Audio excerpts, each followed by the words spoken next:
નાના બાળકોને એકલા છોડી દેવું એ કેટલું જોખમભર્યું બની શકે છે એનું જાગતું ઉદાહરણ હાલ સામે આવ્યું છે। એક માતા માત્ર થોડા ક્ષણો માટે તેની નાની દીકરીને ઘરમાં એકલી મૂકીને બહાર ગઈ હતી। જોકે એ થોડા ક્ષણોમાં જે બન્યું તે જોઈને દરેક માતાએ સમજી જવું કે નાના બાળકોને ઘરમાં એકલા મૂકી દેવામાં આવે તો તેનું શું પરિણામ આવશે। આજે સવારે કાતરજ પુણેથી એક ચોંકાવનારી ઘટના સામે આવી છે। એક માતા પોતાની મોટી દીકરીને સ્કૂલે મૂકવા માટે થોડા સમય માટે ઘરમાંથી બહાર ગઈ હતી। આ દરમિયાન તેની 4 વર્ષની નાની દીકરીને તેણે ઘરમાં એકલી મૂકી હતી।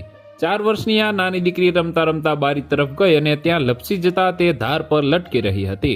સદભાગ્ય ફાયર ફાઈટર યોગેશ ચૌહાણ બાળકીને બારી પર લટકતા જોઈ હતી। આ દ્રશ્યો જોયા બાદ યોગેશ ચૌહાણ તરત જ બાળકીના ઘર તરફ દોડી આવ્યો હતો। સમયસરની કાર્યવાહીથી છોકરીને સલામત બચાવી લેવામાં આવી હતી। આ ઘટના પરથી માતા પિતાએ એક વાત ખાસ ધ્યાન રાખવી કે નાના બાળકને ઘરમાં ક્યારેય એકલા ના મૂકવું જોઈએ। જો કોઈ કારણોસર બાળકને એકલા રાખવું પડે તો ઘરના દરેક ખૂણે બારી બારણાની સલામતીનું પૂરતું ધ્યાન રાખવું જોઈએ। તો વધુ માહિતી મેળવવા માટે ચેનલ સાથે જોડાયેલા રહો। વિડીયો પસંદ આવે તો લાઈક કરી દેજો। ચેનલમાં નવા છો તો સબસ્ક્રાઇબ કરી દેજો।